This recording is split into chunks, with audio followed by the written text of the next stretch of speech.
platicando acerca de las enzimas. Dimos un poquito sobre la historia de ellas y entonces platicamos que desde mucho tiempo atrás, antes de que Kuhn diera o acuñara la palabra o el término enzima, pues ya se había empezado a trabajar con ellas, pero todavía no se podía explicar qué era lo que en realidad hacía. Y platicamos que no fue hasta 1926 cuando ya se da un premio Nobel y esto es debido a la cristalización de un montón de enzimas.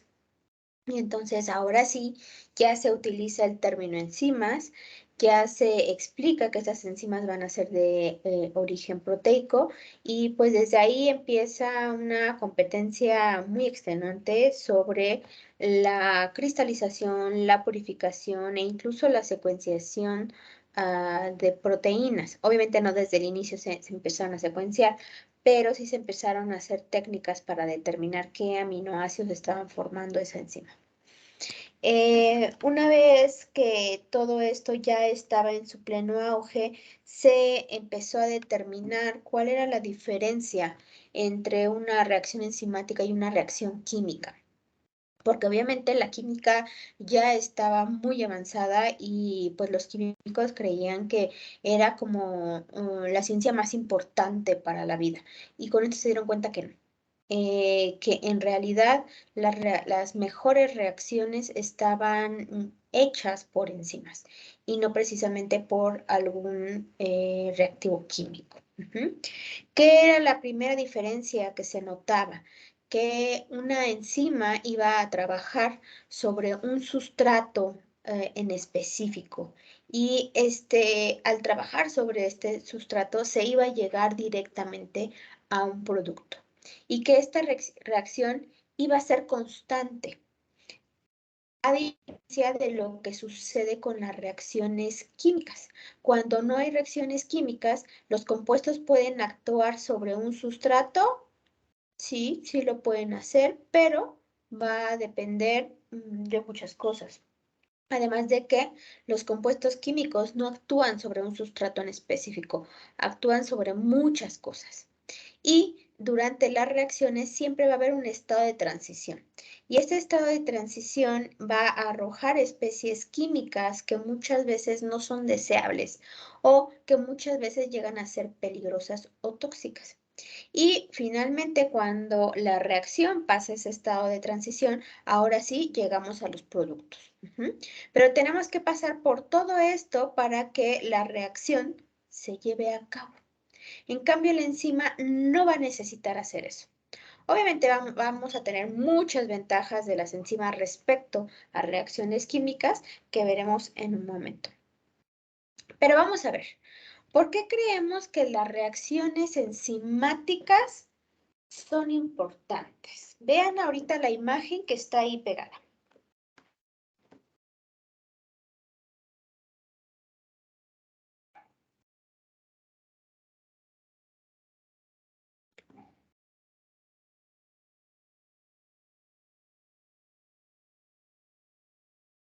Si el nombre ácido uridílico se les hace extraño, vean la abreviatura o las siglas que le ponen.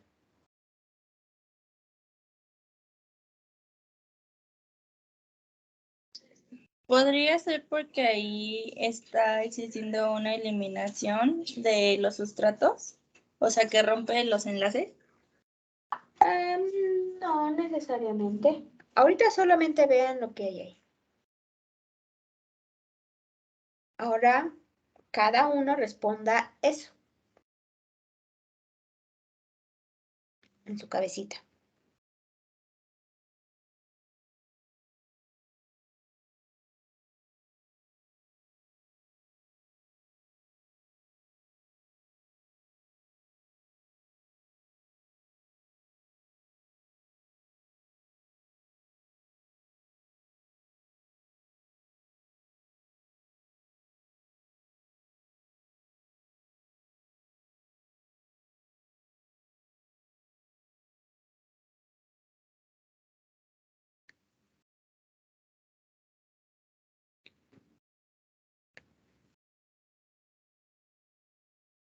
Paola, ¿qué nos puedes decir del uracilo?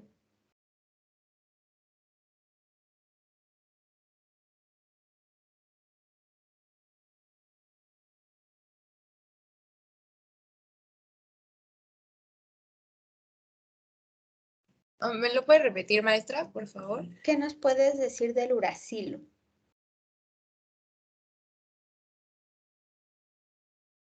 Que es un nucleótido que se utiliza para transcripción del RNA. Ok, entonces eso quiere decir que está en el RNA. Tania.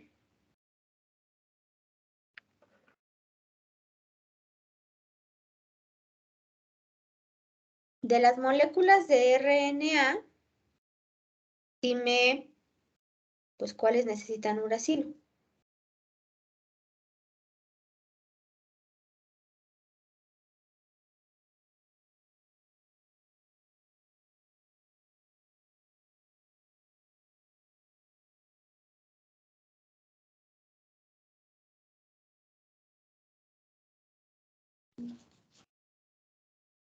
Tania. El uracilo es el que reemplaza a la timina, ¿no, Miss? Entonces, esta Paola nos mencionó que se necesita en la transcripción, y entonces dije, ok, si es en la transcripción, lo necesitamos en el RNA. ¿Qué moléculas de RNA llevan uracilo?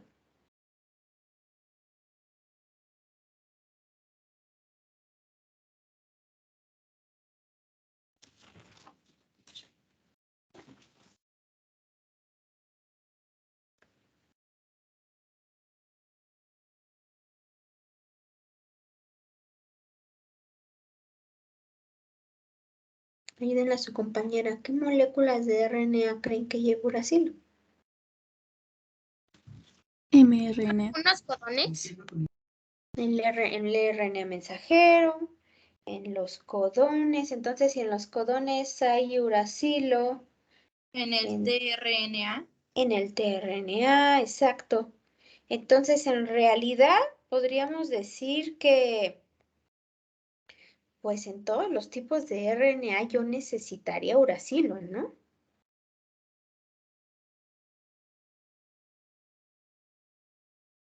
Sí, ¿Sí o no? Miss. Sí, Miss. Ok, entonces yo lo necesito en todos mis RNAs. Y sabemos que eso conlleva al éxito, por ejemplo, de una traducción. Entonces, ¿creen que lo necesitemos mucho? Sí. Sí. Pues sí. Pues miren, nosotros podemos obtenerlo a partir del ácido orotidílico. Tenemos de dos. A través de un complejo enzimático, que quien inicia es el OMP descarboxilasa. Con enzima, nosotros para obtener una molécula de UMP, nos vamos a tardar 25 milésimas de segundo. Pero si no queremos con enzima, para sintetizar una sola molécula de ácido uridílico necesitamos 78 millones de años. ¿Cómo quieren la reacción? Rápido. Rápida. Entonces, esto es un ejemplo y lo podríamos ver con cualquier sustrato, con cualquier enzima, de la importancia de las reacciones enzimáticas.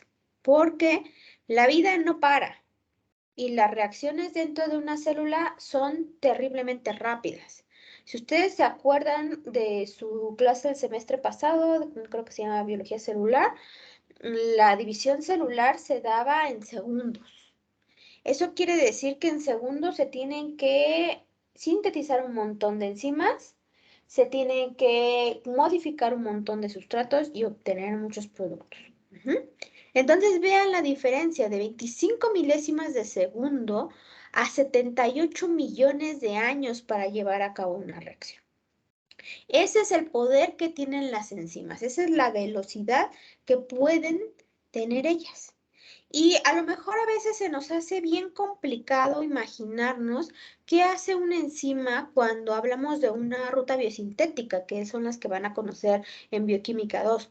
Cuando les dicen que es el ciclo de los ácidos carboxílicos, cuando les dicen que es la glucólisis, el ciclo de Krebs, la cadena respiratoria, entonces de pronto nos cuesta trabajo entender qué hace una enzima.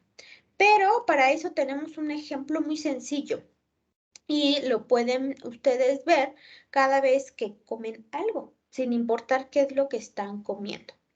Entonces, cuando nosotros introducimos a nuestra boca comida, la comida desde la boca empieza a ser modificada. Y para eso nosotros tenemos glándulas salivales para generar saliva. ¿Qué va a haber dentro de esa saliva? Amilasas. Estas amilasas son hidrolasas. Y estas amilasas se van a dedicar a cortar el almidón. Tal vez no a llevarlo hasta una unidad muy pequeña, es decir, no va a liberar glucosas, pero sí lo va a cortar en pedacitos. Una vez que lo corta en pedazos, obviamente eso sucede mientras nosotros masticamos, por eso dicen que debemos de masticar cierto número de veces la comida para que eso pueda actuar y entonces pasa a través de nuestro esófago y llega a nuestro estómago. En nuestro estómago va a tener una función importante, obviamente el ácido gástrico que vamos a tener ahí, claro que sí, el ácido va a ayudar a empezar a romper o a disgregar mucho de lo que nosotros estamos comiendo, pero dentro del estómago vamos a tener una enzima que se llama pepsina A. La pepsina A es una proteasa. Y entonces, al inicio lo que empezamos a degradar son carbohidratos. En el estómago lo que ahora vamos a degradar son proteínas. El bolo alimenticio seguirá su curso y entonces nosotros llegaremos a intestino delgado para después nosotros el alimento llegar al intestino grueso. En el intestino delgado y en el intestino grueso van a sufrir diferentes modificaciones, lo que vaya pasando ahí gracias a un órgano que es el páncreas. En el páncreas se van a sintetizar enzimas que van a ir al intestino y algunas al estómago. Entre las más importantes, que son las que llegan al intestino, las enzimas que se pasan al intestino, vean en dónde está el páncreas, vean en dónde tenemos nuestro intestino.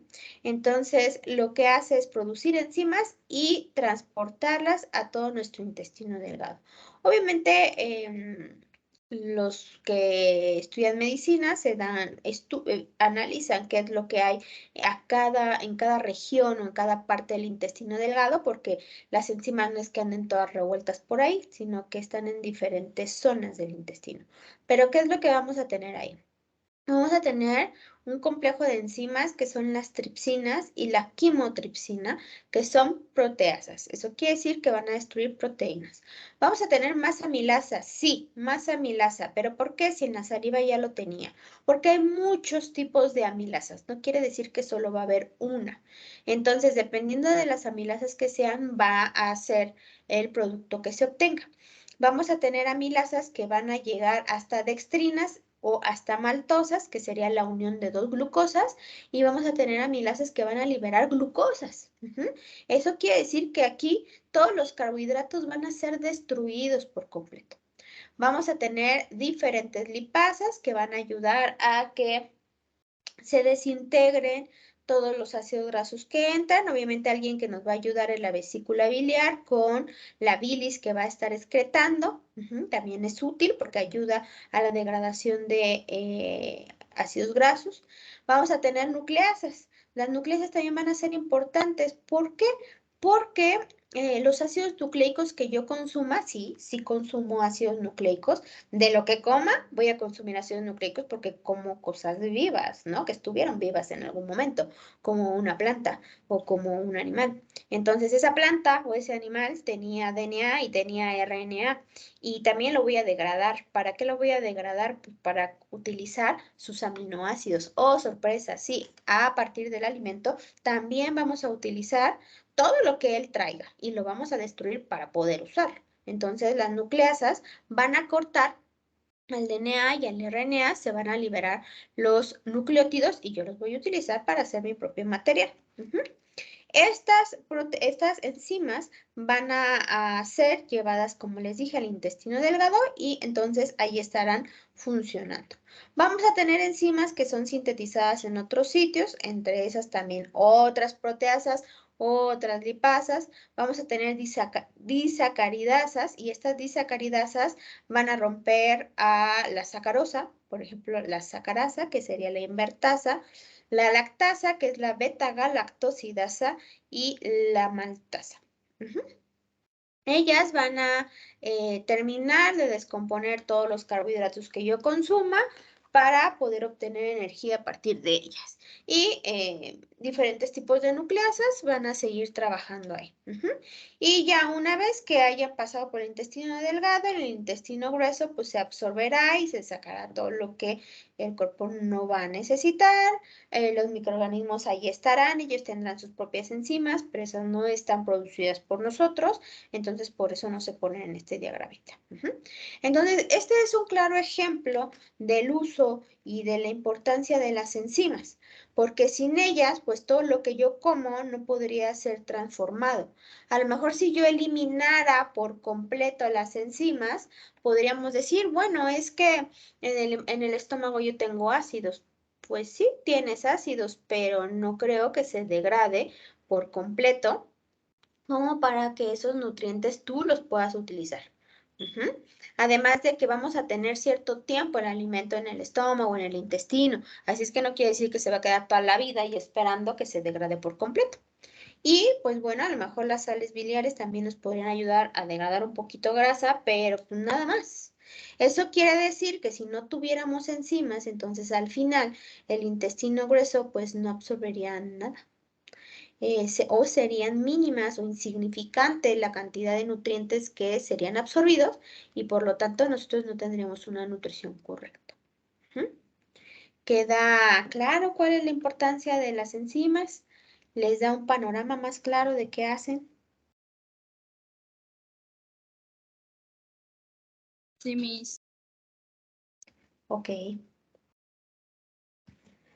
Deme un segundo.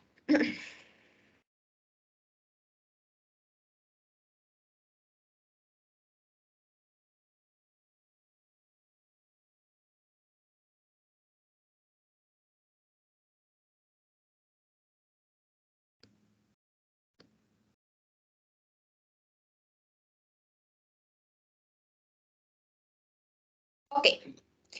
Entonces vamos a definir qué es una enzima. Las enzimas tienen un montón de definiciones, ¿no? Como por ejemplo proteínas con actividad catalítica y pues nada más, ¿no? Pero ya dijimos que hay enzimas que no son proteínas, que son ribozimas. Entonces,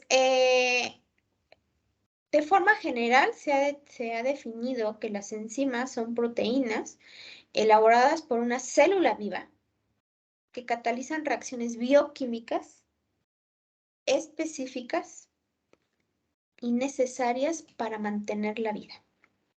Entonces, todas las enzimas que existen en el planeta están hechas por una célula viva y están hechas porque las necesita, porque esas enzimas la van a ayudar a mantenerse viva. No hay una sola enzima que esté hecha para nada. Vamos a tener enzimas, así como lo vimos nosotros para obtener nuestros nutrientes, van a haber enzimas para defendernos de lo que esté sucediendo afuera. Las bacterias y levaduras van a tener enzimas para defenderse de otras poblaciones, para defenderse del medio ambiente, para defenderse de compuestos tóxicos. Entonces, en realidad las enzimas siempre van a tener una función. El hecho de que nosotros ocupemos las enzimas ya en la industria para obtener un fin en particular o un producto en específico ya es otra cosa. Eso ya habla del conocimiento total de la enzima, del manejo de reacciones enzimáticas, de el tener reactores que nos ayuden a llevar a cabo estas reacciones. Entonces, ahí en el dibujito nosotros estamos viendo cómo intentan explicar qué es lo que hace una enzima, ¿no? Entonces, una enzima va a tener un sitio, que ahorita vamos a hablar quién es, un sitio en el que el sustrato se va a pegar. Y ese sitio va a tener una forma en particular para que no cualquier cosa entre o no cualquier cosa se le pegue. Una vez que se le pega, la enzima va a cambiar un poquito de conformación. Aquí pareciera como que se cierra para agarrar el sustrato. Y allá adentro es donde va a ocurrir todo. Ahí los aminoácidos que se encuentren cerca de ese lugar van a ayudar a que se lleve a cabo una reacción enzimática, es decir, una modificación sobre el sustrato. Una vez que esto sucede, una vez que el sustrato ha sido modificado, evidentemente perderá afinidad por este sitio y saldrá. Esa es como que la forma general en la que está funcionando una enzima. Pero vamos a ver cómo lo hace. Las enzimas siempre, siempre, siempre van a ser proteínas globulares, porque si fueran proteínas fibrosas no podrían adaptarse tan fácilmente a un sustrato. Acuérdense que las proteínas fibrosas pues, son eso, fibras, como un músculo, que era lo que les decía, cuando compran carne y cuando la ven cruda y ustedes la cortan, pueden ver las fibras, pueden ver el músculo. Entonces, las enzimas, perdón, no son fibrosas, siempre, siempre van a ser globulares. Y van a tener un sitio activo, que ese es el lugar en donde se va a unir el sustrato. Este sitio activo también se llama sitio catalítico. Y este sitio catalítico va a tener una forma específica para un sustrato en específico. Es decir, que las enzimas van a ser muy específicas. Aunque parezca repetitivo, eso es importante.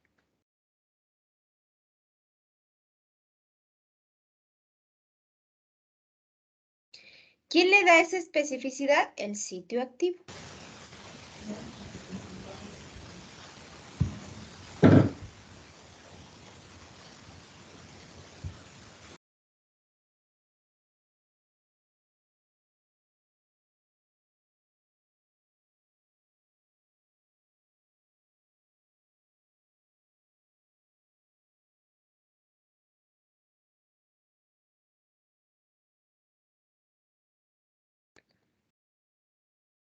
Ahora, evidentemente la enzima, para que pueda unirse, va a necesitar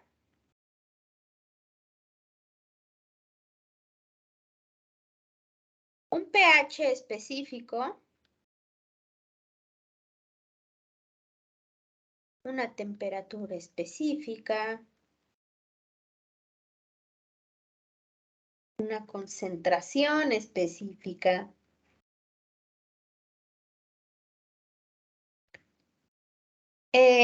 Concentración iónica.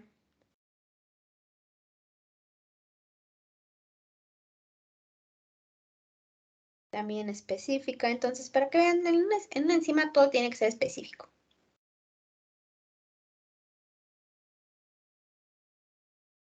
¿Por qué? Porque si nosotros no utilizamos las condiciones adecuadas para que la enzima trabaje, lo que va a suceder es que de inicio el sitio activo se puede modificar. Entonces, si nosotros dibujamos una enzima así, su sustrato debería de tener una forma así, más o menos. Este es su sustrato, esta es la enzima. Si cambiamos por algo el pH del medio, entonces la enzima podría cambiar de conformación y estar así. Y el sustrato no va a cambiar de conformación. Entonces, cuando el sustrato trate de entrar en esta parte de aquí, no está uniéndose de forma correcta con el sitio activo. Entonces, no va a haber reacción enzimática. RXN es reacción. Lo mismo va a suceder con la temperatura o con la concentración iónica. Con la concentración específica les explicaré un poquitito, pero solo muy ligerito porque después ustedes verán eso. ¿Qué otra cosa importante tenemos con las enzimas? Las enzimas pueden desnaturalizarse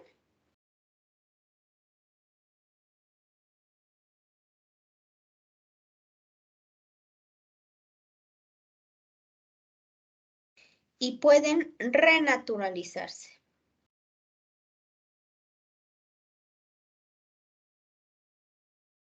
¿Eso qué quiere decir?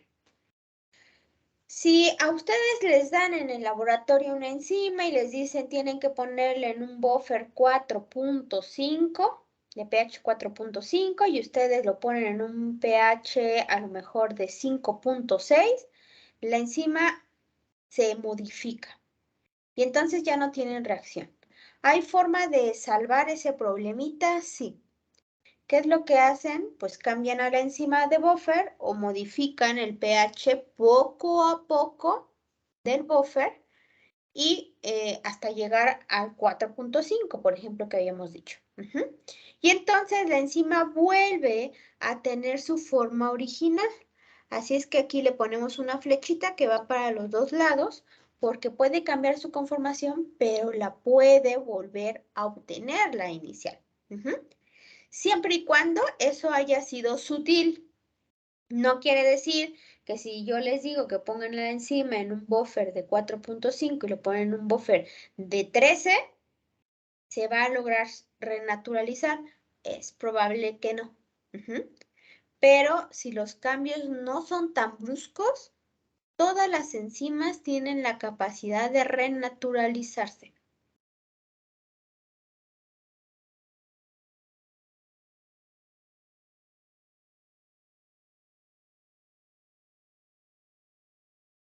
¿Qué otra cosa importante tenemos de una enzima? Que las enzimas se unen a su sustrato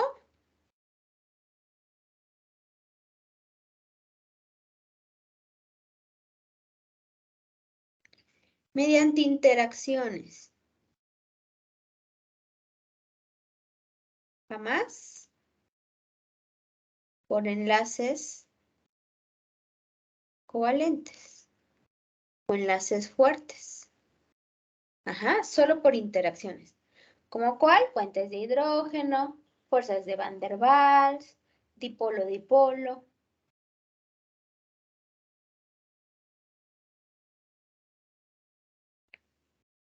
Ahora, como todo, hay una excepción. ¿Quién es la excepción de este jamás? La ligasa. Y eso lo van a ver en 2 semestres. La ligasa sí forma un enlace covalente. Pero es la única. Y aparte las ligasas son muy exclusivas.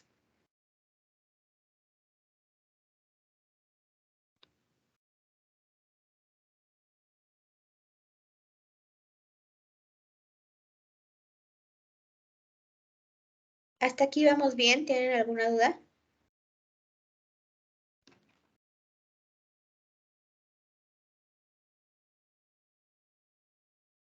No, Miss, todo bien. Ahora vamos a ver cuáles son las diferencias que tienen las enzimas con las reacciones químicas. La primera ya la vimos y ya nos convencimos de que sí queremos nuestro uracilo rápido y no en 78 millones de años. Entonces, sabemos que las velocidades de reacción son muy elevadas.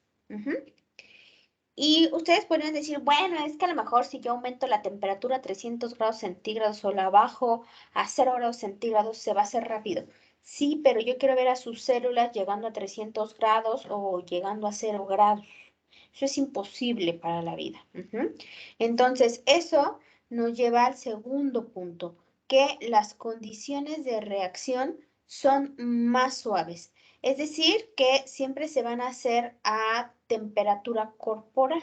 Si hablamos de nosotros, pues vamos a tener a una temperatura de 36.5, 37, más o menos a esas temperaturas se van a llevar a cabo las reacciones en nosotros. Pero si nosotros hablamos de un microorganismo termófilo que vive en los geyser, pues entonces a lo mejor sus enzimas van a funcionar entre los, no sé, 50 y 80 grados centígrados. O sea, eso va a depender de qué organismo proviene. Entonces, depende del tipo de organismo. Pero la mayoría pues van a trabajar entre 36.5 y 37 grados. A eso hablamos que son reacciones suaves. Y también si le pensamos un poquito, casi todas estas condiciones van a tener que ser a un pH neutro, porque pues estas enzimas se fueron sintetizadas y trabajan dentro de una célula. Poquitas van a trabajar a un pH ácido. ¿Por qué van a trabajar algunas en pH ácido? Ah, pues porque tengo un peroxisoma, porque tengo lisosomas. Y ahí adentro están en pH ácidos. Los macrófagos, por ejemplo, también en su interior tienen un pH ácido. Y allá adentro también van a haber enzimas que van a modificar lo que atrapen. Entonces, pues habrá algunas que trabajen en pH ácido, pero la mayoría van a trabajar a un pH neutro. ¿Qué otra cosa tiene que ver con condiciones de reacción más suave? La presión. Pues todos vivimos en el planeta Tierra, ¿no? Entonces, todas van a trabajar a una atmósfera de presión. A lo mejor si analizamos enzimas que estén en las capas subterráneas de la Tierra y nos vamos muy adentro, pues a lo mejor cambien un poco. Como también si nosotros vamos a localizar plantas o microorganismos que viven en la punta del Everest, pues la presión también cambiará, pero pues también son las menos. Entonces, de forma general, se dice que todas funcionan a una presión atmosférica y entonces estaríamos hablando a una atmósfera de presión.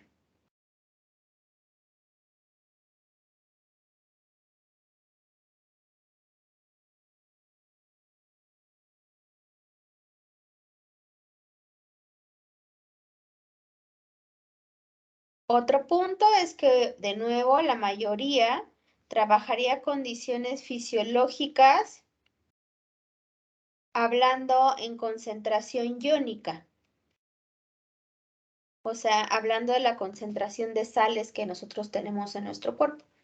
Si ustedes alguna vez han puesto atención cuando les ponen un suero o cuando ven soluciones salinas que utilizan en pacientes, estas soluciones salinas están al punto 75.8 de cloruro de sodio. Esa sería una solución fisiológica. Entonces, más o menos a esa concentración iónica trabajan todas las enzimas. Vamos a tener excepciones, sí, pero de nuevo vuelven a ser las menos. Por eso se sigue llamando que son condiciones suaves. ¿Cuáles serían como unas extremas? Por ejemplo, microorganismos que crezcan en el mar y que no precisamente que adentro tengan una concentración iónica más alta, no, sino que vamos a, bueno, nosotros no, los microorganismos o los organismos que viven en el mar van a tener enzimas que las van a secretar al medio para degradar lo que hay afuera y entonces pues deben de aguantar concentraciones de sal altas.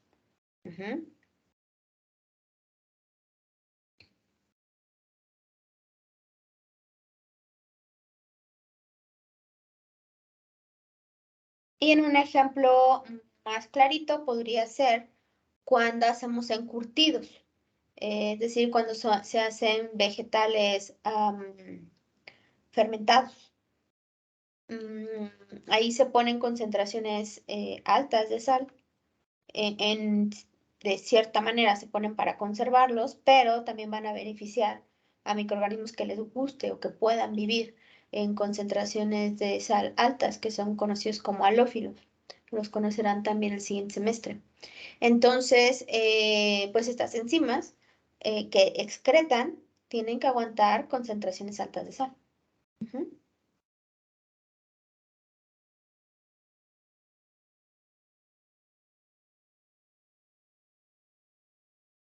¿Tienen alguna duda? No, maestra. Perfecto. Otro punto importante de la especificidad. O sea, yo les dije, las enzimas son específicas, específicas y específicas por todo. ¿Mm? Pero esta mayor especificidad, pues lo estamos hablando referente a su sustrato. Entonces, ustedes trabajaron con invertasa. Para que la invertasa trabajara, ¿qué utilizaron de sustrato? Sacarosa con Sacarosa. buffer de acetato. Sacarosa, exacto. El buffer nos está ayudando a tener una condición iónica adecuada y también un pH. Pero hablando de la sacarosa, pues si ustedes ponen la invertasa con a lo mejor maltosa y la ponen en buffer de acetatos y la ponen a 45 grados y la consienten y todo, así le entreguen las perlas de la Virgen, la enzima no va a trabajar porque una maltosa no es su sustrato. Su sustrato es sacarosa y se acabó el asunto. ¿Mm? Otra que conocieron ustedes en el laboratorio porque venía en su cuestionario era la beta-galactosidasa. La beta-galactosidasa, ¿sobre qué trabaja? Lactosa. Sobre la lactosa. Entonces, así ustedes le pongan a la beta-galactosidasa sacarosa, no lo va a cortar porque su sustrato es la lactosa. A eso se refiere que son mucho más específicas. En cambio, si ustedes ponen en un tubito sacarosa y en otro tubito maltosa y en otro tubito ponen lactosa, ponen ácido sulfúrico concentrado y luego todavía de paso lo ponen a calentar, de que van a destruir a la molécula, la van a destruir. Ahí están ustedes viendo a qué me refiero con especificidad. El ácido sulfúrico romperá todo, con condiciones muy violentas, con condiciones muy agresivas. Pero las enzimas no. Las enzimas solo para lo que están hechas. Ellas no se van a acoplar a otra cosa. Ustedes lo vieron en el dogma central. Para el DNA teníamos DNA polimerasas y para RNA teníamos RNA polimerasas. Una no se mete con el trabajo de la otra, ¿ok? Entonces siempre, siempre van a respetar cuál es su sustrato. ¿Qué otra cosa importante hay? La capacidad de regulación. Esa capacidad de regulación, ustedes la vieron en el laboratorio con las diferentes temperaturas que utilizaron. Se dieron cuenta que aunque no estuviéramos dentro de la temperatura óptima, había reacción enzimática. Yo puedo regular qué tan rápido trabaje la enzima y qué tanto producto yo voy a querer. Yo lo puedo regular. En cambio, en una reacción química, no. En una reacción química es muy difícil regularla porque si yo trato de detener la reacción antes, como dijimos, se van a formar productos intermediarios, unos productos de transición. Y eso quiere decir que se puede poner en riesgo la reacción y se regrese por completo o todo avance y yo no puedo estar regulándola. ¿Ok? Si ustedes hacen una reacción con ácido sulfúrico concentrado y todavía lo ponen a calentar, es imposible que ustedes controlen eso. Lo que pueden controlar es que no se les incendie ahí, pero hasta ahí. La capacidad de regulación en las enzimas la podemos regular mediante temperatura, concentración de enzima y concentración de sustrato. Así es como generalmente se regula el funcionamiento de una enzima.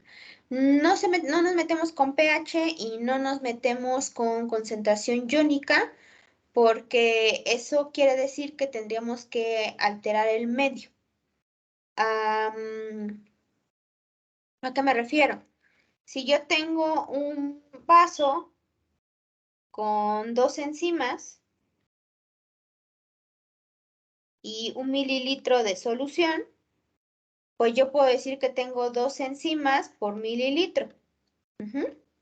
Yo a esto le puedo cambiar la temperatura y siempre va a estar a esta concentración. Pero si yo quisiera regularlo con pH, pues entonces digamos que aquí estamos a pH 4 y lo quiero llevar a pH 7, pues yo le tengo que agregar algo. Ajá. Entonces, o le tengo que agregar hidróxido de sodio en una solución de hidróxido de sodio, o le tengo que agregar hojuelas de hidróxido de sodio. Y eso quiere decir que, pues posiblemente me va a modificar el volumen. Y ya no tengo mililitro, y ahora tenga 2 mililitros. Entonces la concentración de la enzima va a cambiar. Porque ahora voy a tener 2 enzimas en 2 mililitros, y eso quiere decir que tengo una enzima por mililitro.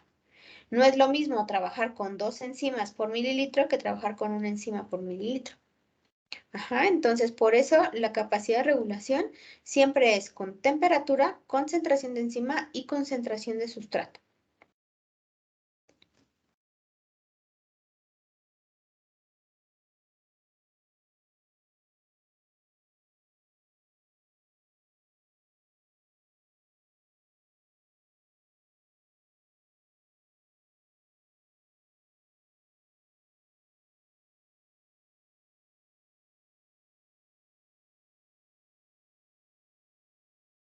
¿Tenemos alguna duda hasta aquí?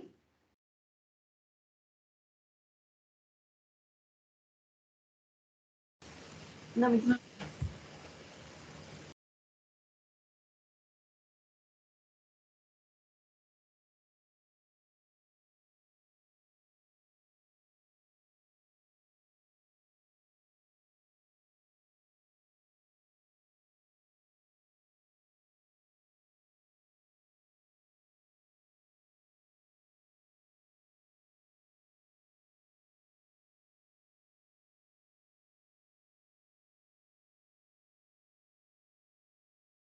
Ahora, las enzimas no son tan sencillas.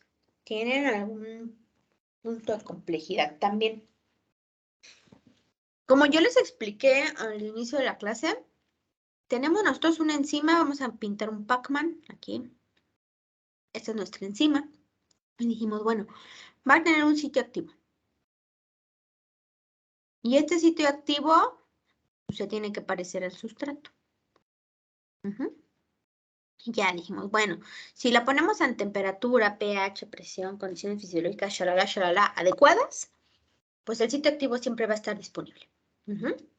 Pero ese es en las enzimas más sencillas. Va a haber enzimas que van a necesitar una o dos moléculas que una de ellas se llama efector y la otra se llama cofactor. Es diferente. Efector y cofactor son diferentes. Entonces, algunas enzimas necesitan efectores, otras necesitan cofactores y otras necesitan ambas cosas, tanto efectores como cofactores.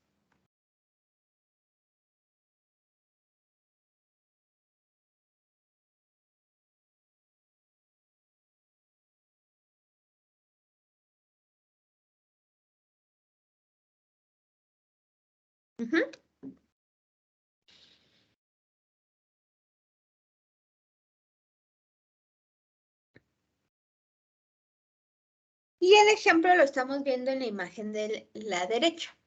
Pero voy a ir explicando poco a poco. Primero lo que tenemos que tener muy claro es que nosotros necesitamos efectores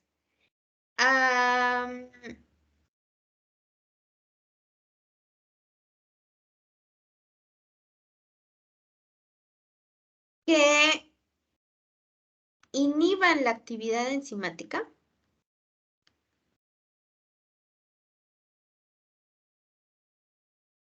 o que promuevan la actividad enzimática.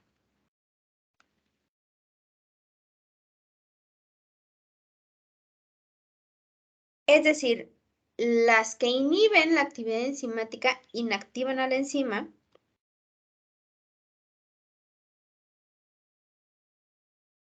Y los que lo promueven activan a la enzima.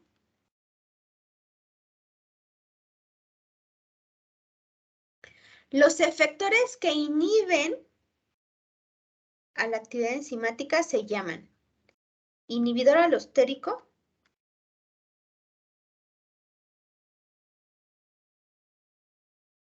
o modulador negativo. Las que promueven la actividad o que activan a la enzima se llama activador alostérico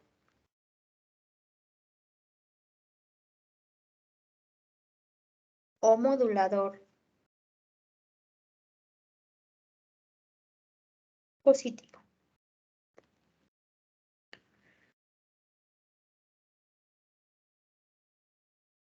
Vamos a ver primero el que lo activa, que es el que está aquí abajo. Esto que ven ustedes aquí como en verdecito esmeralda o qué sé yo, es la enzima. En la parte de acá arriba, vean, sigan la manita, si no la ven me avisan. Donde dice centro activo, aquí está el centro activo. Vean las formas. ¿Qué forma tiene aquí el centro activo? Circular. Ajá. ¿El sustrato qué forma tiene? Triangular. Triangular. Entonces, ¿podrían unirse? No. No. ¿Por qué? Porque el sitio activo no tiene la forma que tiene el sustrato. Pero nosotros si viéramos solamente esta parte de arribita, diríamos, ah, pues es que ese no es el sustrato de esa enzima. Pero hay que ver acá abajo qué hay. En un punto muy alejado del centro activo, hay algo que se llama centro alostérico. Entonces vamos a ponerle aquí, ahora aquí está, el sitio alostérico está lejos del sitio activo. Entonces, vamos a verlo de nuevo. Vean dónde está el centro alostérico o el sitio alostérico. Él está completamente lejos del centro activo. Este centro alostérico tiene la capacidad de unión con un efector. Ese efector puede ser otra proteína, puede ser un carbohidrato o cualquier otra molécula. Este activador alostérico, en este caso, se va a unir aquí y entonces en el momento en el que se una, vean lo que le pasa al sitio activo. ¿Cambia de forma? Y ahora ya se parece al sustrato. Entonces, esta es la forma en la que está activando a una enzima. Ajá. Por eso pusimos aquí activador alostérico, promueve la actividad enzimática. ¿Por qué? Porque cuando este activador alostérico no está pegado, el centro activo o el sitio activo o el sitio catalítico tiene una forma que no es la adecuada. Pero cuando el activador alostérico o el modulador positivo se une, entonces el sitio activo cambia y ahora sí se parece al del sustrato. Y la enzima va a tener actividad. En cambio,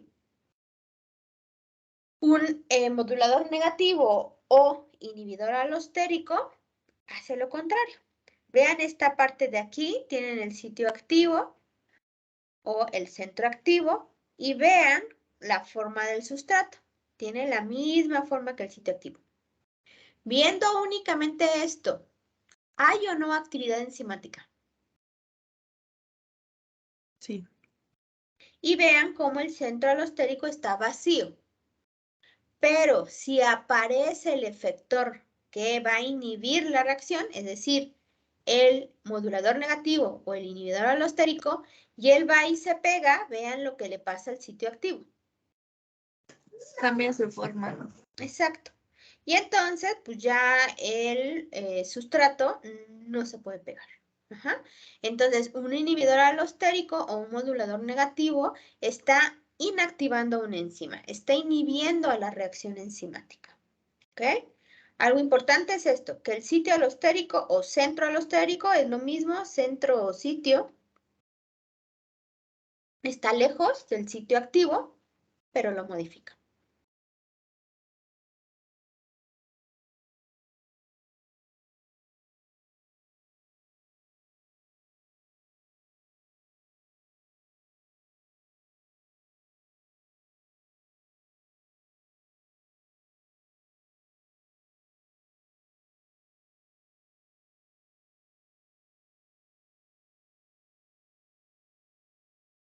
Miss, entonces el inhibidor positivo ayuda a que el centro activo se modifique y así pueda entrar el sustrato. Y el inhibidor negativo ayuda a que se modifique de tal manera que no se pueda enlazar con el sustrato. Algo así, pero la palabra no es inhibidor. Inhibidor únicamente es para el modulador negativo. Para lo último que me dijiste. Se pega, modifica el sitio activo y ya no hay actividad enzimática. El que activa la enzima no se llama inhibidor positivo.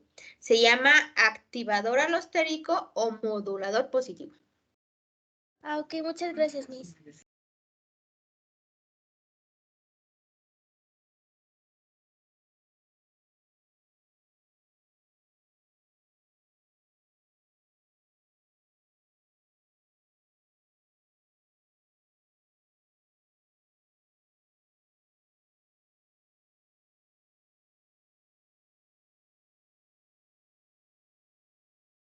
¿Alguien más tiene alguna duda?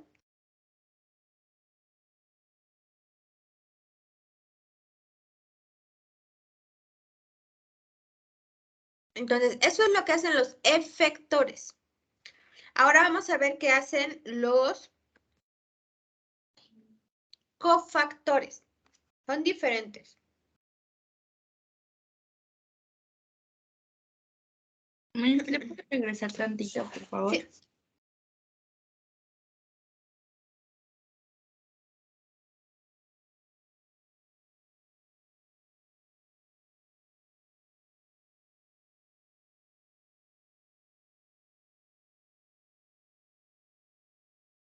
Gracias, Miss. Nada.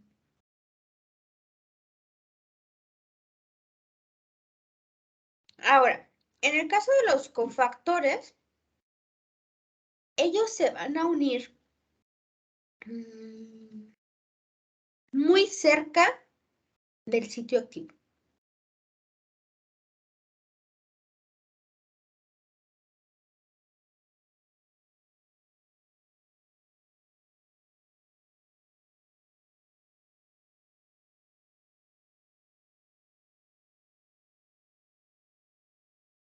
El sitio activo.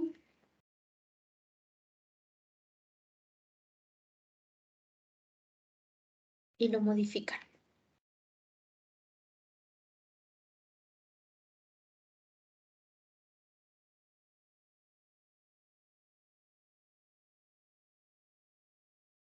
Ahora, aquí, todas las enzimas que necesitan cofactores, las necesitan porque es la única forma en la que pueden trabajar.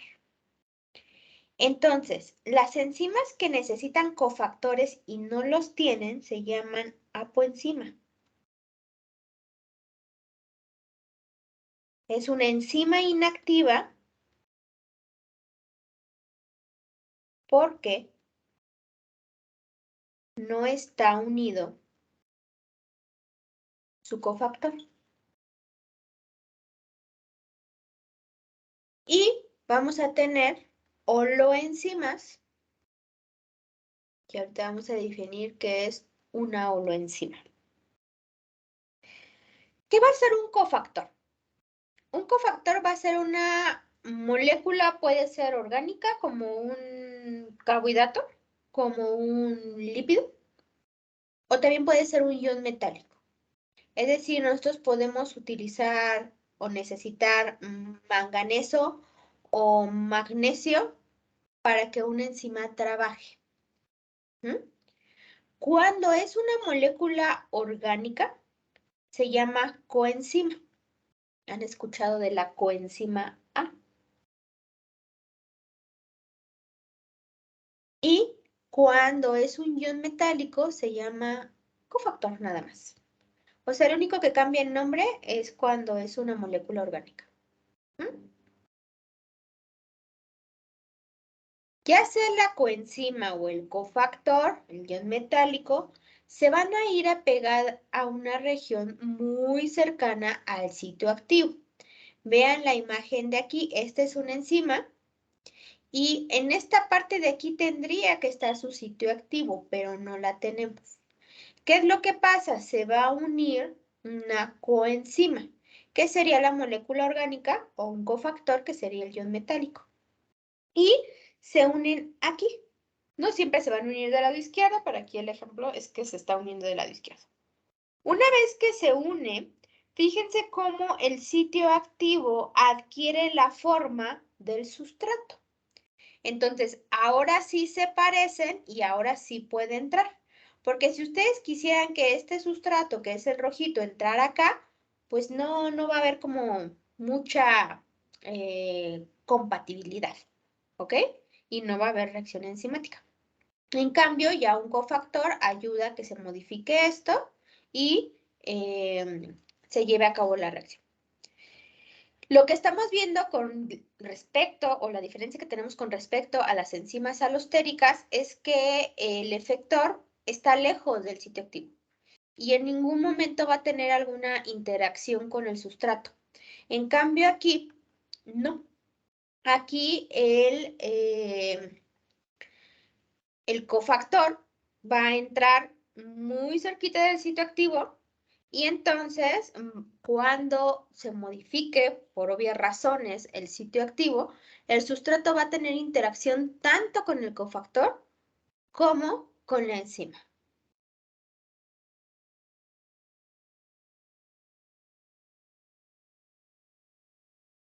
Y nosotros no lo vimos, pero por ejemplo la DNA polimerasa y la RNA polimerasa son apoenzimas. Ellas necesitan de iones metálicos para poder trabajar, como magnesio y manganeso. Entonces, cuando se une es cuando ellas pueden trabajar. Ajá. Y como les dije, estos cofactores sí van a tener interacción con el sustrato y por lo tanto también participan en la reacción enzimática.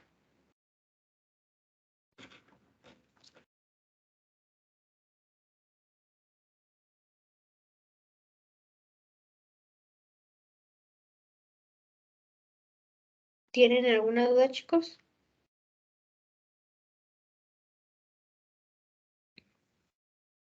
No, mis. Perfecto.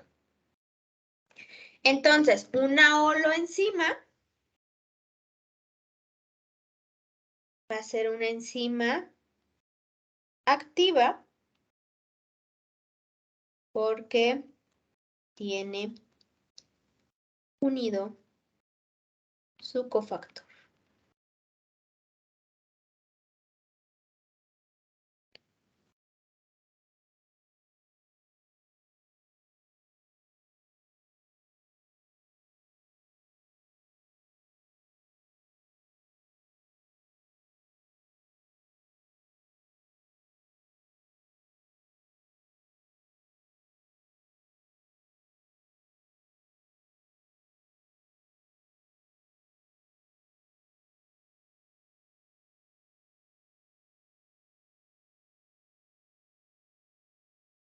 Ahora vamos a ver cómo se clasifican las enzimas.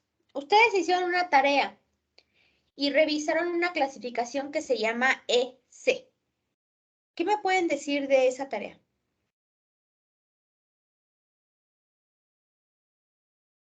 Que son códigos de numeración que existen para darle el nombre a las enzimas. Y justo por eso, como son muy específicas, también su nomenclatura debe de ser muy específica. Ok. Tiene numeritos. ¿Qué significa cada número? Cada código de enzimas consiste en 2 letras, S seguido por 4 números separadas por puntos. Está Perfecto. también basado El en primer las número. reacciones químicas que catalizan. Ajá. Al primer número que me dice. Indica cuál de las 6 clases pertenece. Ok. Vean cuántas clases hay aquí. 6. En el primer número son 6. Exacto, 6. ¿Qué me dice el segundo número? ¿No La va siendo cada subclase. vez más Ajá. específico? ¿Mandé? ¿Va a ir siendo cada vez más específico? Así es. El tercer número, ¿qué me dice? ¿Se acuerdan? Es la subclase. Ujú. ¿Y el cuarto? ¿El número de orden? Ujú. El número de orden en que se han descubierto. ¿Ok? Algunas de ellas, por ejemplo, en la subclase, me toman un poco el nombre del sustrato. Ujú. Pero obviamente eso se hizo porque, como les dije, el mundo de las enzimas es maravilloso y sigue siendo muy estudiado y explotado. Entonces, pues siguen habiendo enzimas que se van describiendo y pues obviamente ya no se podía como que ponerle un nombre bien gigantote. Por eso apareció la clasificación C. Pero la clasificación únicamente por grupos son estas que están viendo aquí. Voy a borrar esta parte de aquí porque me va a estorbar. Y vamos a ir platicando sobre cada una de ellas. ¿Qué se acuerdan que hacían las oxidorreductasas? Se encargan de catalizar las reacciones celulares donde se pierde y se ganan electrones.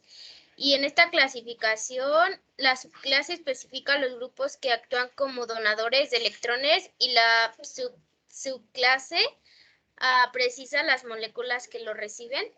Muy bien, Siret. Entonces, las oxidorreductasas catalizan reacciones de transferencia de electrones.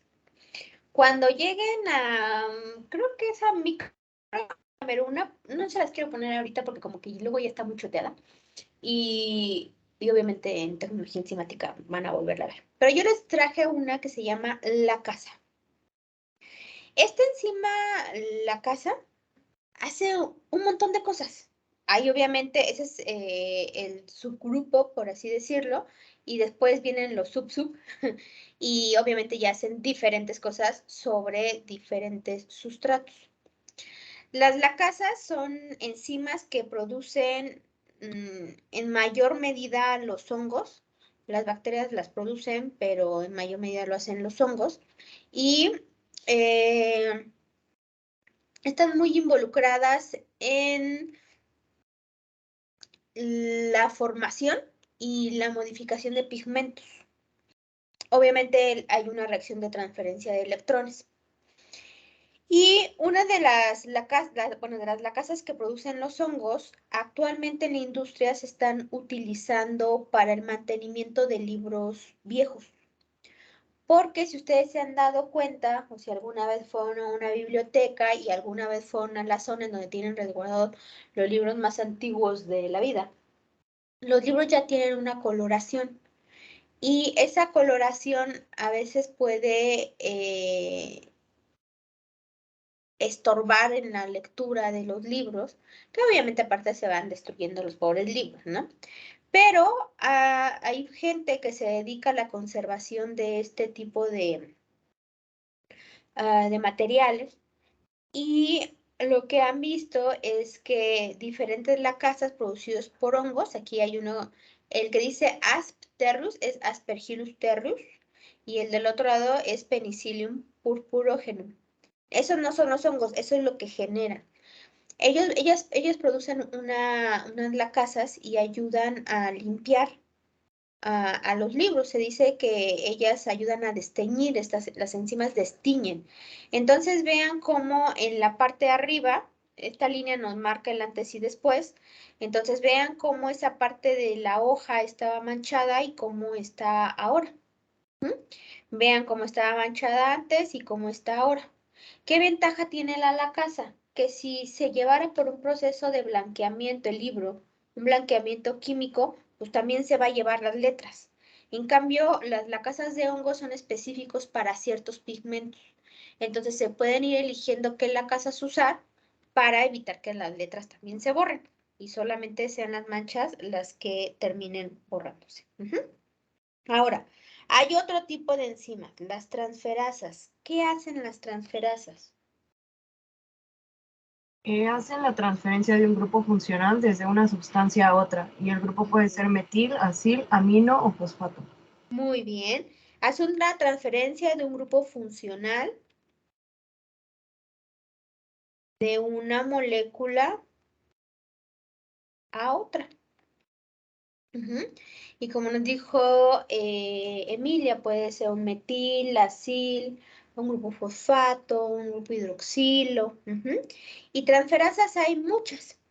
¿Se acuerdan que platicamos de aquellas que fosforilaban la colita de la RNA polimerasa? Pues las que lo hacen son transferasas, porque están pasando grupos fosfato de un lado a otro. Hay otra que les voy a mostrar aquí, que la van a conocer cuando aprendan glucólisis, que es la glucosinasa o glucoquinasa. La glucosinasa lo que hace es transferir un grupo fosfato de una molécula hacia la glucosa. Entonces, teníamos una glucosa, transfiere un grupo fosfato de otra molécula y ahora tenemos glucosa 6-fosfato. Y en su momento aprenderán cuál es la importancia de que estas moléculas estén fosforiladas. Después tenemos hidrolasas. ¿Qué hacían las hidrolasas? Forman dos productos de un sustrato por hidrólisis. Ok. Forman dos productos a partir de la hidrólisis de un sustrato. Y aquí hay algo importante. Estas reacciones requieren agua. Hidrolasas vamos a tener muchísimas, muchísimas.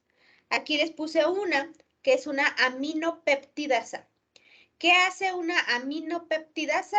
Es una proteasa, pero tiene una actividad específica. Es decir, si esta parte de arriba, toda esta parte es una proteína, ella va a ir liberando aminoácido por aminoácido por aminoácido.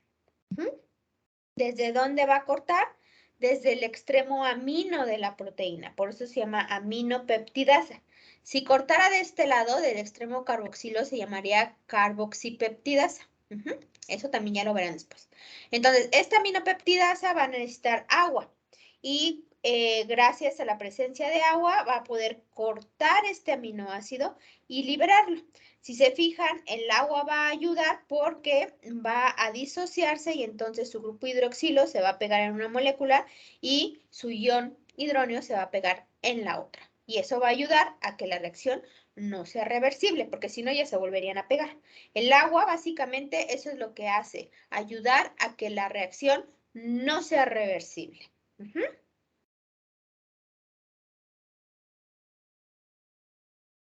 ¿Vamos bien hasta aquí? Sí, mis. Ahora díganme qué hacen las liasas.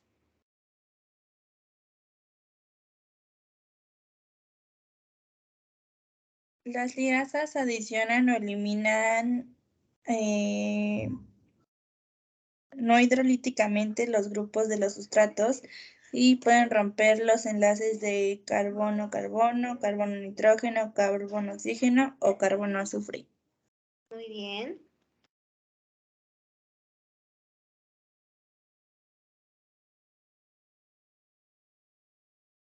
Muy bien, Grecia. Entonces, estas enzimas son muy parecidas a las hidrolasas, son hermanitas, porque ellas también cortan.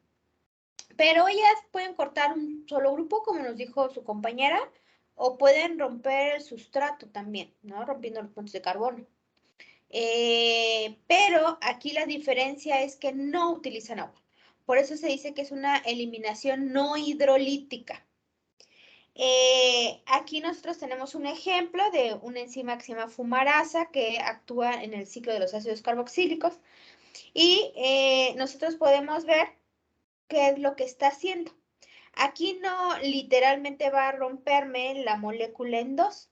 Vean lo que está generando. Ay, ahí olviden esa agua, no sé por qué se la use, esa no va ahí.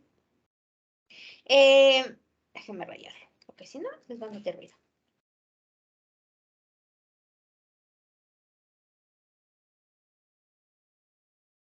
¿Qué es lo que va a hacer? Va a romper únicamente este doble enlace que ustedes visualizan en el centro de la molécula. Lo rompe y entonces se forma un grupo hidroxilo por el rompimiento de este doble enlace. Pero ellas no van a necesitar agua siempre, ¿ok? A lo mejor en algún momento el agua participará en una donación, pero no necesitan del agua para romper, ¿ok? Ahora, ¿qué hacen las isomerasas? Isomerizan las moléculas. ¿Qué es isomerizar?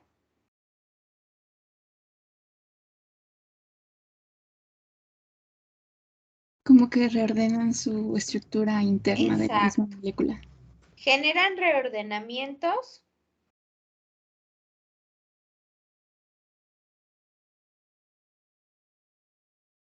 moleculares dentro del sustrato. ¿Quién tenemos aquí? A la glucosa isomerasa. La glucosa isomerasa, pues su nombre está diciendo, ¿no? Es una isomerasa. ¿Qué es lo que hace? Únicamente va a cambiar la conformación para sacar del anillo a un carbono y ahora lo tenemos acá afuera. Véanlo cómo está acá.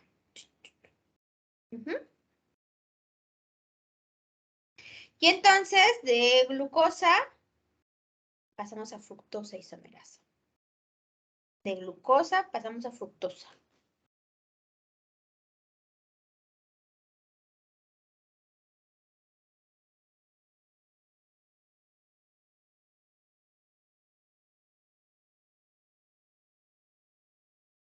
Ahora, ¿Glucosa a cuál, otra maestra? ¿cómo? Dijo que pasaba de glucosa a cuál. A fructosa. Aquí, gracias. Y estas reacciones sí son reversibles. Las reacciones de las isomerasas sí son reversibles, pero siempre va a haber un balance. Y también ya lo verán en su momento. ¿Qué hacen las ligasas? Es la unión de dos moléculas por síntesis de nuevos enlaces. Carbono-oxígeno, carbono-azufre, carbono-nitrógeno, carbono-carbono, con la rotura simultánea de ATP. Muy bien, exacto. Ellas van a catalizar la unión de dos moléculas por formación de enlaces covalentes. Como bien dijo su compañera, vamos a necesitar ATP porque necesitamos energía. La formación de enlaces que necesita más energía que el rompimiento. Y entonces en la ligasa, pues ya la conocemos. A la DNA ligasa, por ejemplo. Que sabemos que ellas van a sellar las mellas formadas después de la maduración de los fragmentos de Okazaki. Es el ejemplo más sencillo, más claro y el único. ¿Ok? Entonces, como ustedes pueden ver, las enzimas tienen un montón de funciones. Pueden hacer todo. Y entonces es por eso que nosotros tenemos rutas metabólicas en las que van a participar muchas enzimas, porque todas ellas van a ir modificando el sustrato para que obtengamos algo, por ejemplo, energía, ¿sí? Y es por eso que trabajan todas y no solamente muchas de un solo tipo, ¿ok? Vamos a ver qué es lo que... Ay, aquí se me movió. ¿Qué es lo que nosotros necesitamos de forma general, de forma muy sencilla nada más, conocer en cuanto a las enzimas? Es decir, cómo las vamos nosotros a tratar, para que pues estas puedan funcionar. Entonces vamos a ver, denme un segundo.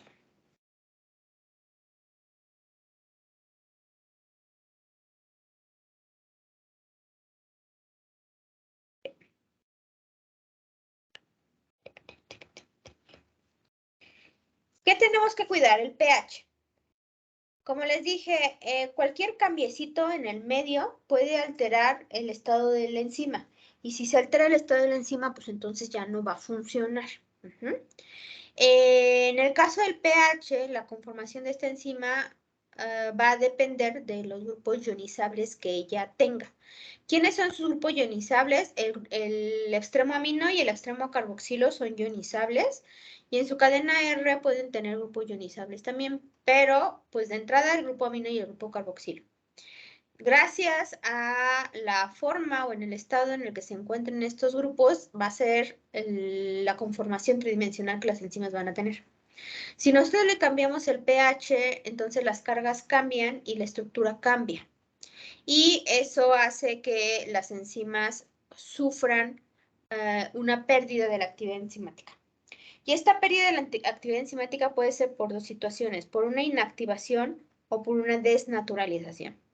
La inactivación se va a dar debido a cambios pequeños o cambios sutiles de pH, como les expliqué. Pues mi enzima funcionaba a 4.5, pero yo la puse en 5.2. Pues voy a ir bajando el pH poco a poco para que pueda tener actividad. Pero si mi enzima funcionaba en 4.5 y la pongo en 13 y luego dejarla, la voy a regresar, ya no va a suceder eso. ¿Por qué? Porque se va a desnaturalizar la enzima. Cuando hablamos de desnaturalización, ustedes ya saben que estamos hablando de una alteración o rompimiento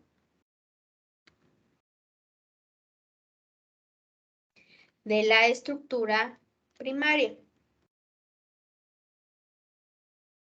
Y cuando hablamos de inactivación, pues nada más estamos hablando de una alteración de estructura tridimensional o terciaria o secundaria. ¿Ok? Ahí estamos viendo nosotros una grafiquita de pH y nosotros podemos determinar cuál es el pH óptimo. En el caso del pH óptimo siempre sale como esta jorobita de aquí y eso hace que nos dé una mayor oportunidad de trabajar las enzimas en un rango de pH. Es decir, aquí nosotros vemos que el pH óptimo de la enzima es 7, pero si yo lo trabajo entre 6 y 8, la enzima no se ve tan afectada. En cambio, si yo ya me voy a pHs por arriba o por abajo de ese intervalo, pues ahora sí vamos a ver pérdida de la actividad enzimática. Esta pérdida, como les dije, dependiendo de cómo que lleguemos de nuevo al 7, puede que la volvamos a obtener la actividad óptima o no respecto al pH. Y como les mencioné también, cada enzima va a tener un pH óptimo. Y eso va a depender de qué tipo de enzima yo esté hablando, con cuál esté trabajando. Entonces, nosotros dijimos que el estómago vamos a tener ácidos. Eso quiere decir que la pepsina que está ahí va a funcionar a un pH de 1.5. Si yo esa pepsina la sacara, la purificara y la pusiera a trabajar en el laboratorio, tengo que bajar el buffer a pH 1.5. Si yo la dejo en 7, no va a trabajar. En cambio, la tripsina que trabaja en el intestino delgado tiene un pH óptimo de 7.7. Eso quiere decir que nuestro intestino delgado está en condiciones básicas y será la única forma en la que ella pueda trabajar. ¿Tenemos duda hasta aquí?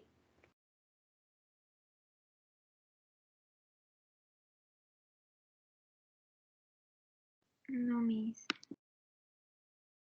A ver ahora la temperatura. Como ustedes lo vieron en su práctica, la temperatura lo que va a hacer es aumentar la energía cinética. ¿Por qué? Porque se empiezan a excitar los electrones y entonces empieza a haber una vibración entre las mismas moléculas. Y se dice que empieza a haber colisiones. Esas colisiones ayudan a que las enzimas puedan trabajar mucho más rápido. Pero, pues también va a haber un límite. Y el límite es completamente diferente a un pH. Vean cómo se hace una curva real de pH. Vean cómo hay una curva real de temperatura. La temperatura afecta mucho más a las proteínas que el pH. Entonces, las enzimas van a tener una temperatura óptima para su actividad enzimática. Digamos que es esta de aquí, que estuviera, no sé, bueno, vamos a decir que son 50, que esta rayita de aquí es 50. Entonces, por temperaturas debajo de los 50, la velocidad o la actividad enzimática va a ser menor. Conforme vayamos aumentando la temperatura, también aumentará la actividad enzimática. Pero después de la temperatura óptima, conforme yo vaya aumentando esta temperatura, la pérdida de la actividad enzimática no va a ser igual que como lo fue con temperaturas que estaban por debajo. Es decir, no tenemos una gráfica como esta. Vean cómo es de abrupto el cambio después de la temperatura óptima. Se pierde mucho más rápidamente. ¿Por qué se pierde? Porque allá temperaturas tan altas, ahora sí estoy degradando a mi proteína. A lo mejor al inicio la estoy desnaturalizando un poquito, pero después ya viene la degradación. Y cuando llegamos al punto de la degradación, pues quiere decir que ya no va a recobrar nunca su actividad enzimática si fueron cambios muy bruscos. En cambio, si fue como que le fuimos aumentando poquito a poquito, que a lo mejor estaba en 50 y se me fue subiendo poquito a poquito a 55, pues yo la bajo poco a poco a 50 para que se renaturalice. Entonces, va a ser lo mismo. Cuando esta desnaturalización sea muy agresiva, muy agresiva, ya no va a poder haber marcha atrás.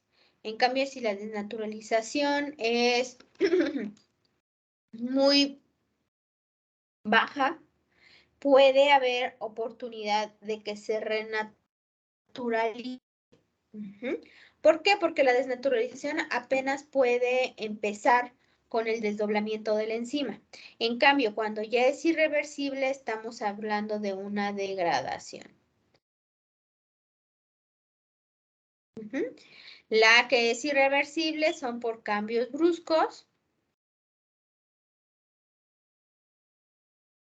Y la reversible por cambios pequeños.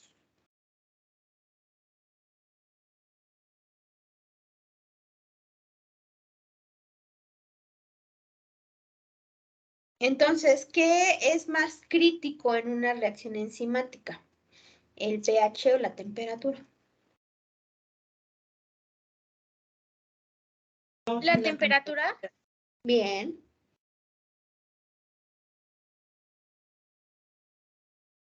¿Tiene alguna duda? No, Miss.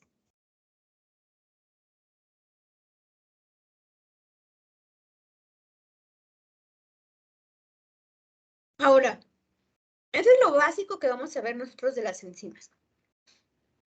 Pero para concluir, vamos a ver esto. De acuerdo a lo que han aprendido, ¿todas las enzimas son proteínas?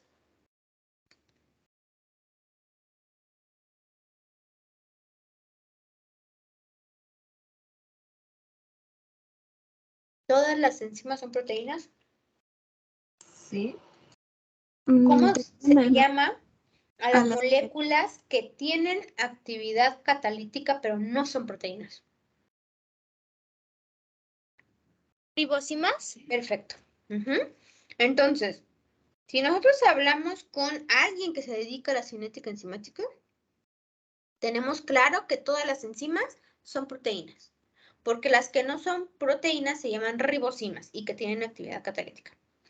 cuando hablamos con personas que no se dedican a la cinética enzimática o que no son enzimólogos, ellos parten de que enzimas y ribosimas son lo mismo. Pero son diferentes. Entonces, ¿todas las enzimas son proteínas? Sí. Pero ¿cómo se llaman las moléculas que tienen actividad catalítica y no son enzimas? Pues se llaman ribosimas. Y las únicas que tienen actividad catalítica y no son proteínas son moléculas de RNA. Es por eso que se dice que la vida empezó con el RNA, porque eso quiere decir que las ribosimas son las moléculas de actividad catalítica más viejas del planeta. ¿Quién descubrió esto? Thomas Sech. Ustedes conocieron a la más sencillita, la peptidiltransferasa, que serían el 23S y 28S de los ribosomas. Pero hay muchas otras. Vamos a tener, por ejemplo, que el splicing puede darse por ribosimas.